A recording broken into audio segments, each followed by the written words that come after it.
to the vlog. We're playing 1-2 at Texas Card House with Rosie, Jella, and myself, Frankie. Before it starts, Gray goes all in. He actually agreed to do a podcast with us where he had us dying laughing, telling us stories about how he got into poker, his acting career, and the children's TV show that he hosted. Go see it right now. First link in the description. Let's get into the video. Jella's gonna be playing a lot of crazy cards, and Rosie's gonna be playing his monsters, and I'm gonna try to balance this all out. Let's go.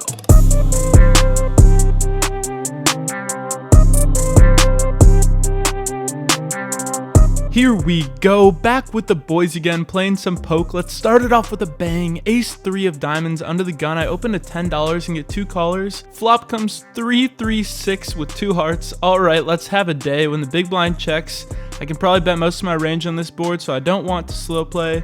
I bet $15 and only middle position makes a call, and the turn is the king of diamonds.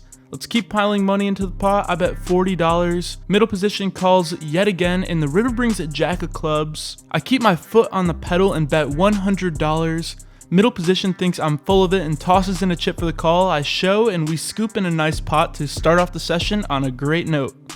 Nice one, Jello. First hand for me, we've got ace king in early position. Guy to my right calls 2. I raise to 20. Middle position calls quick, followed by the button. Both of these players are your typical calling station players. They call 20 very wide. We're going 3 ways to a flop, which comes queen, 10, 4, all diamonds, and I decide to check my draw to them. Middle position bets 50. I double check for a diamond while the button thinks it over. I've got a ton of outs if middle position has a pair of queens. The button, while he folds, I'm not folding. I make the call here.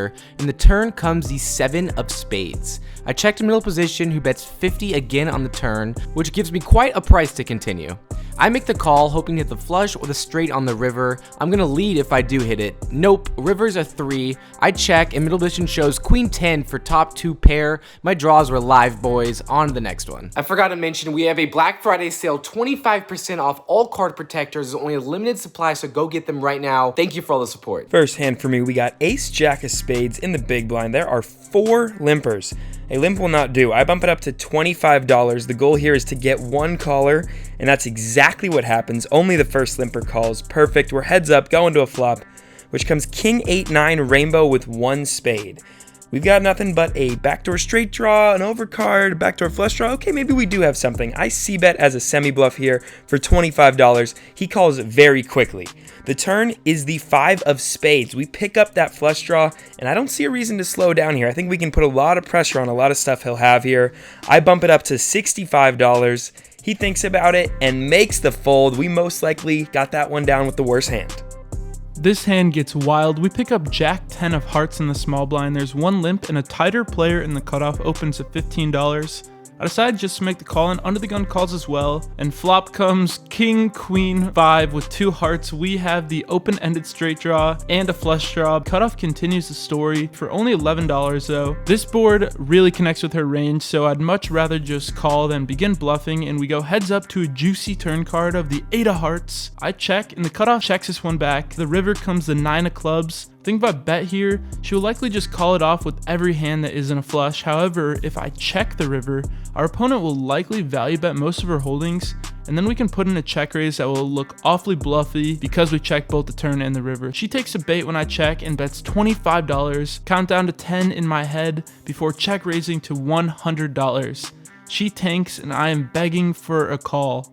What I wasn't begging for, however, is a raise. And that's what she elects to do. She re-raises to $250. Ah, shoot. This is a super annoying spot, especially with the turn going check check. We block hands like ace jack, ace 10, king jack, and king 10 of hearts. I start second guessing my original assumption that she was tight and begin to question whether or not she would ever do this with worse value or potentially as a bluff. Ultimately, I call and am shown, as Rosie calls them, the stone cold cojones. That's a tough one. Lack of thought process and self-discipline definitely led me to losing the absolute maximum. Middle position opens to 10. I look down at queen jack of hearts and smooth call. Slightly better than Jello's. The buttons calls, the small blind, and the big blind comes along, coming to a flop which comes 7, 10, ace, 2 hearts. Big blind immediately jams for $34, followed by the initial aggressor calling. got the flush draw and the straight draw. I call as the button and other players quickly fold. So now we have one player all in and then one player we have a possible side pot with. The turn comes the 7 of spades. Middle position checks, and I check it back as well. How about a 4 on the river, 4 of hearts? Middle position checks again. As I reach out for chips, I bet 60 and his cards hit the muck. We show our flush, and we're good against all-in player, scooping in a pot of $200.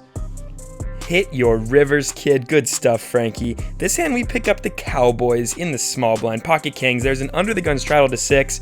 And poor cash money Jello. He doesn't know what's coming. He opens it up to $20. 20 will not do, my buddy. I go for the 3-bet to 75. Unfortunately, everyone folds. Threw this one in here to show you that you're not always going to get a ton of value with your monsters. This one's a fun one. We begin playing what's known as a button game with our table. Everyone who wants to play antes $5 each time the button passes them.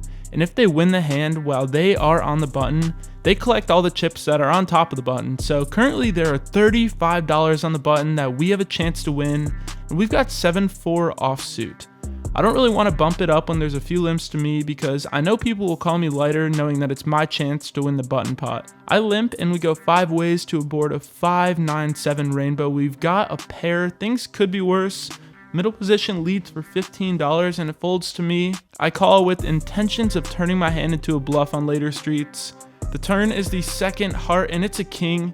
Middle position continues for $20, which doesn't make a whole lot of sense to me. This card shouldn't connect much with whatever is limping and then leading on this low and dry board. So I go ahead and raise it up here to $75, hoping to take it down right now. This puts pressure on all 9s as well as stronger 7s in me. He isn't done though, and he calls for $55 more. I'm preparing to bomb a river if it seems like a good one, and we absolutely bink trips. He checks and he's got about 150 behind. If I'm gonna be bluffing on rivers, let's go for some value too. I rip it all in there and he quickly folds, unfortunately.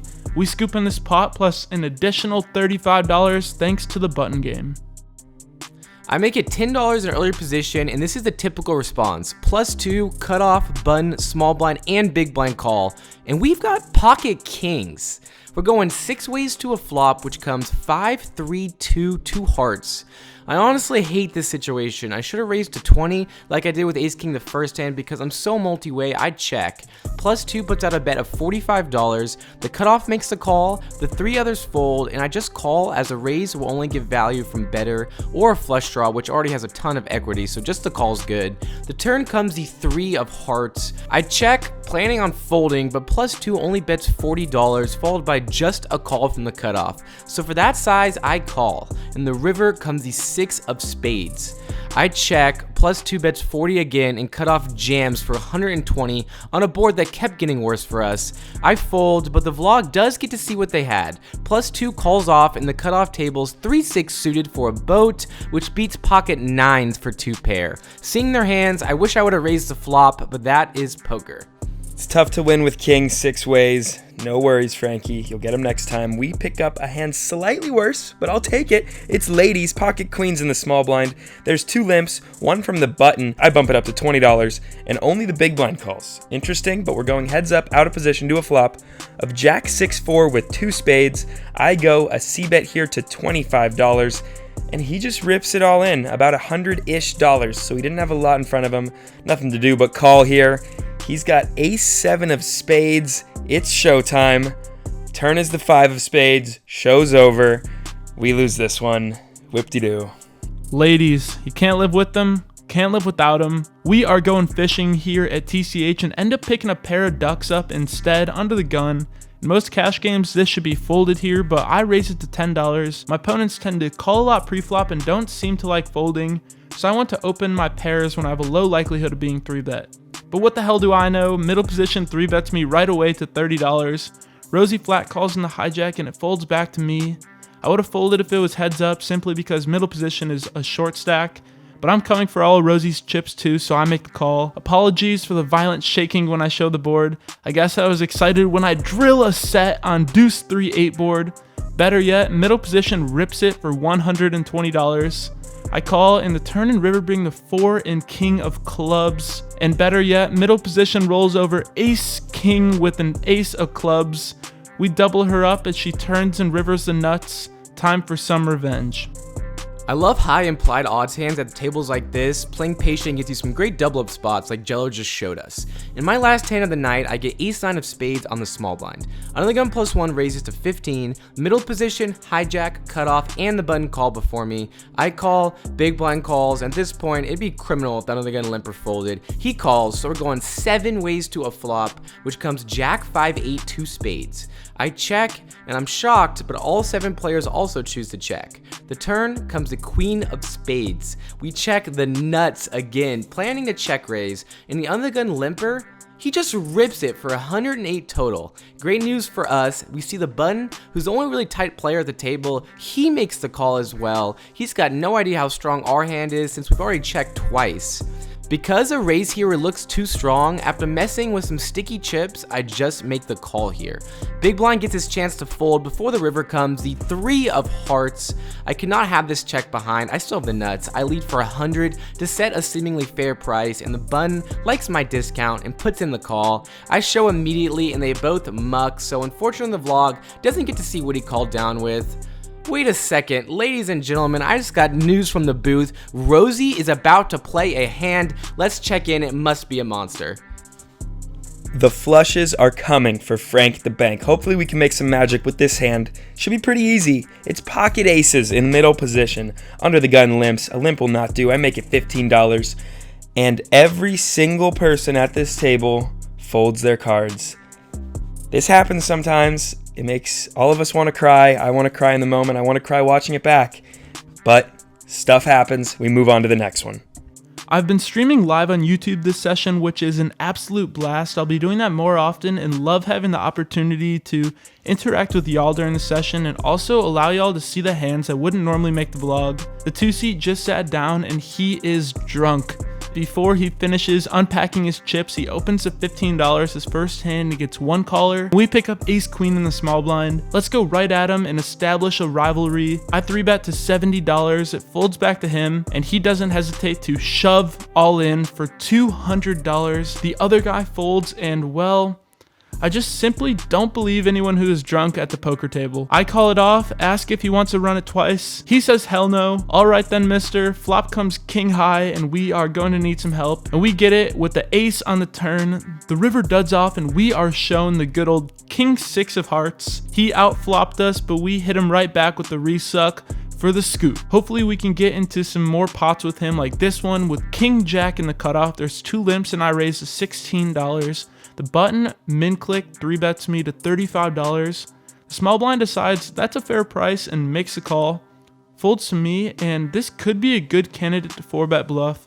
However, I'm getting an insanely good price to see a board, so I take the less variant route and make the call, and the flop is jack 2-6 rainbow and it checks all the way through.